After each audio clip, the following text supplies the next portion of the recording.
Good morning दोस्तों, Aditya educational class में आपका स्वागत है। आज हम लोग यहाँ पर बीएड डीएलएड से संबंधित पाठ्य योजना बनाना सीखते हैं कि पाठ्य योजना कैसे बनाया जाता है।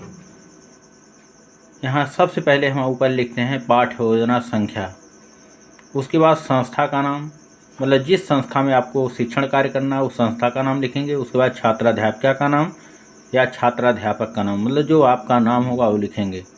उसके बाद दिनांक, जिस दिन आपको शिक्षण कार्य करना है इस पाठ्य योजना का उसका दिनांक लिखेंगे।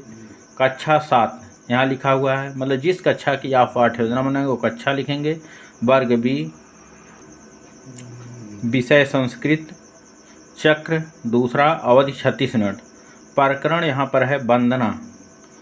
उसके बाद सामान्य उद्देश्य लिखते हैं। सामान्य उद्देश्य में पहला जो उद्देश्य है, सामान्य उद्देश्य का जो संबंध होता है वह विषय से होता है और विशिष्ट उद्देश्य का संबंध हमारा प्रकरण से होता है। जो सामान्य उद्देश्य का पहला उद्देश्य है छात्रों में संस्कृत काव्य के प्रति रुचि उत्पन्न करना। दूसरा, छात्रों को संस्कृत काव्य में व्यक्त भाषा को अपने शब्दों में अभिव्यक्त करने की सामर्थ्य प्रदान करना। तीसरा सामान्य उद्देश्य छात्रों को संस्कृत श्लोक की लय यति गति के अनुरूप शुद्ध पाठन की योग्यता प्रदान करना। चौथा, छात्रों की कल्पना शक्ति को विकसित करना।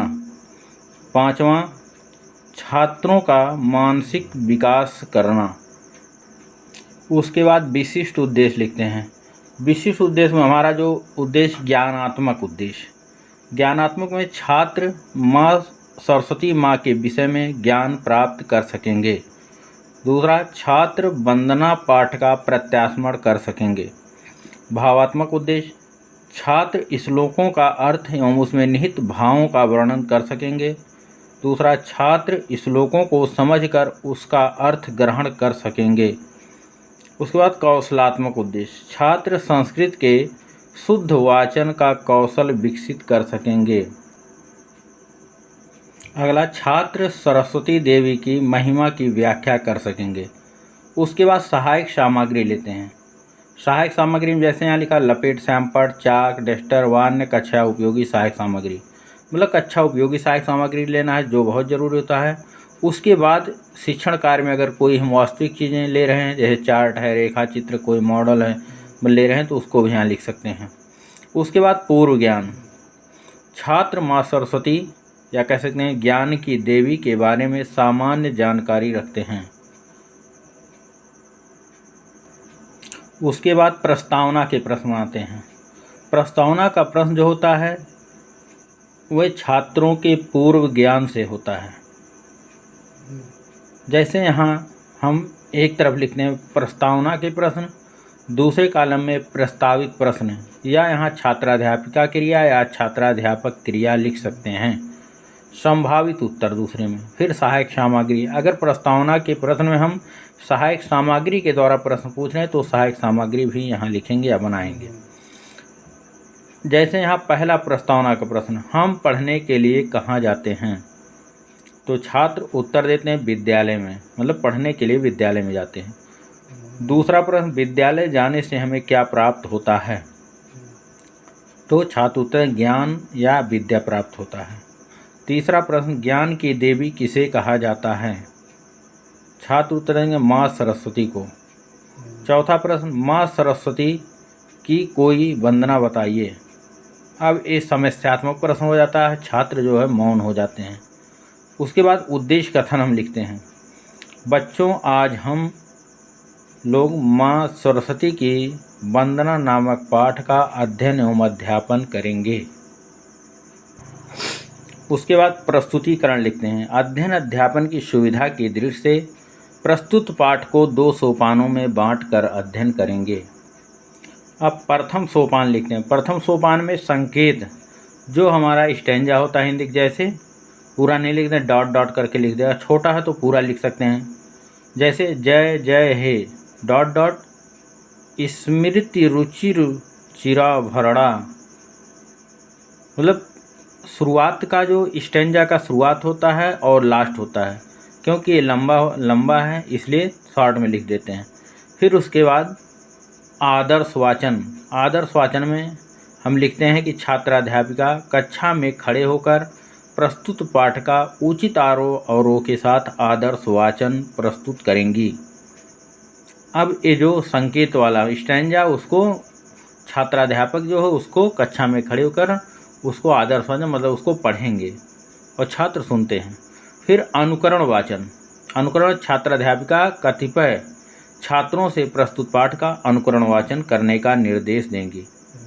अनुकरण की मतलब जैसे छात्राध्यापिका या छात्राध्यापक ने उसका आदर्श वाचन किया है उसी प्रकार के अनुकरण वाचन छात्र करेंगे।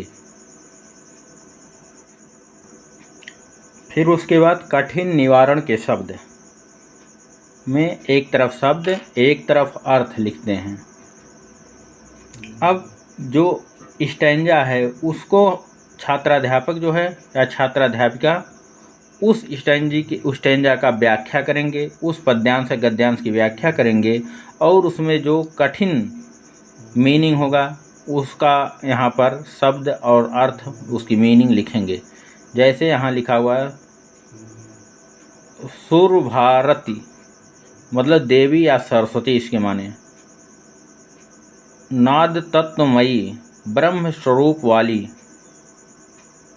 शरण्या मतलब शरण देने वाली, नौ रस मधुरा नौ रसों से मनोहर, स्मित का मतलब मुस्कान, रुचि का मतलब क्रांति, रुचिरा भरड़ा सुंदर आभूषणों से युक्त, शीत माने श्वेत।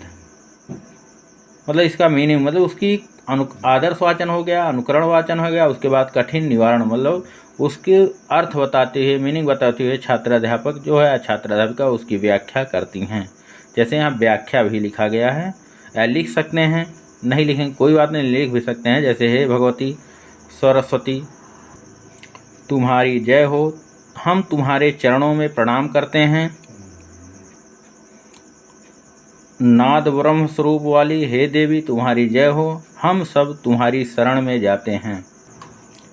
हे देवी तुम आश्रय देने वाली हो, तुम तीनों लोकों में धन्य हो, तुम मुनियों और देवताओं द्वारा पूजित चरणों वाली हो, तुम नौ रस मधुर रसों से युक्त हो, तुम प्रसन्न तथा सुंदर आभूषणों से युक्त हो।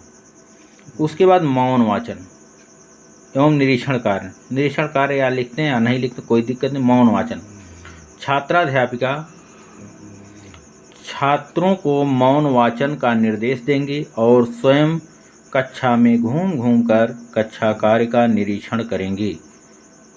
कि मतलब आदर्श वाचन हो गया, अनुकरण वाचन हो गया, कठिन शब्दों का निवारण हो गया, मतलब उसकी व्याख्या कर दीजिएगा। अब छात्रों से कहा जाता है कि आप लोग शांतिपूर्वक उसको पढ़िए और छात्राध्यापिका या छात्राध्यापक दो उसके निरीक्षण करते हैं कक्षा में घूम घूम कर। फिर उसके बाद बोध प्रश्न मतलब कि पढ़ाया हुआ पाठ कितना छात्रों को बोध हुआ, या इसी को हम विचार विश्लेषण के प्रश्न भी कह सकते हैं। बोध प्रश्न या विचार विश्लेषण की मतलब पढ़ने पढ़ाने के बाद आपको कितना ज्ञान हुआ। अब बोध प्रश्न यहाँ प्रस्तुत पद्य में सुरभारत किसे कहा गया है। दूसरा नौ रस मधुरा का अर्थ बताइए। उसके बाद द्वितीय सोपान। द्वितीय सोपान में दूसरा हम स्टैंजा लेते हैं, दूसरा गद्यांश या पद्यांश लेते हैं। जैसे संकेत आसीना भवा ... पुष्टा विषहारणी। ठीक उसी प्रकार से पहले सोपान की तरह दूसरे सोपान में भी आदर्श वाचन मतलब छात्राध्यापिका कक्षा में खड़े होकर प्रस्तुत श्लोक को उचित आरोह अवरोह के साथ आदर्श वाचन प्रस्तुत करेंगे और छात्र सुनेंगे। फिर अनुकरण वाचन छात्राध्यापिका कुछ छात्रों से प्रस्तुत श्लोक का अनुकरण वाचन प्रस्तुत करने का निर्देश देंगी और छात्र अनुकरण वाचन मतलब छात्र भी वैसे पढ़ेंगे। फिर कठिन निवारण के शब्द एक तरफ शब्द लिखते हैं, एक तरफ अर्थ लिखते हैं। मतलब जो पद्यांश या गद्यांश पद्यांश है उसकी यहाँ पर व्याख्या करते हुए जो कठिन शब्द होते हैं उसका हम यहाँ पर मीनिंग लिखा जाता है। जैसे शीत पंकजम मतलब श्वेत कमल, ललित कलाओं से युक्त, विभामयी प्रकाश स्वरूपा, आए हे तुहिनम मतलब बर्फ, कुष्ठा विषहारणी, कुंठा रूपी विष को हरने वाली, कुंठा विषहरणी मतलब कुंठा रूपी विष को हरने वाली। उसके बाद मतलब इसकी व्याख्या की जाए, मीनिंग बताते हुए उसकी व्याख्या कर दिया। जैसे यहाँ व्याख्या भी लिख सकते हैं, नहीं लिखते फिर भी कोई बात नहीं, लेकिन छात्राध्यापिका यहाँ व्याख्या लिखा। तो कंदमूल बर्फ एवं चंद्रमा के समान, श्वेत कमल के समान आभा वाली हे देवी, मानस हंस पर आसीन होकर मेरी जड़ता को हर लो और बुद्धि का विकास करो। हे वीणा पुस्तक धारण करने वाली देवी, तुम कलाओं से युक्त तथा ज्ञान रूपी प्रकाश से युक्त हो। हे कुंठा रूपी विष को दूर करने वाली देवी, तुम्हारे चरण कमलों में मेरी आस्था रहे। इतना व्याख्या करने के बाद फिर मौन वाचन यहाँ लिखते हैं कि छात्राध्यापिका छात्रों को मौन वाचन का निर्देश देंगी और स्वयं कक्षा में घूम घूम कर निरीक्षण करेंगी। मतलब छात्रों से कहा जाता है कि आप लोग शांतपूर्वक उसको पढ़िए। फिर उसके बाद छात्राध्यापिका छात्रों का निरीक्षण करेंगे कि छात्र कौन पढ़ रहे हैं कौन नहीं पढ़ रहे हैं। फिर उसके बाद जब छात्र पढ़ हो जाते हैं तो वहाँ बोध प्रश्न पूछे जाते हैं, विचार विश्लेषण के प्रश्न पूछे जाते हैं। यहाँ जैसे यहाँ बोध प्रश्न लिखा हुआ है, तो पहला प्रश्न है वो तरह, माता सरस्वती कहाँ विराजमान होती हैं? माता सरस्वती कहाँ विराजमान होती हैं? दूसरा प्रश्न, श्वेत कमल के समान वाली देवी किसे कहा गया है?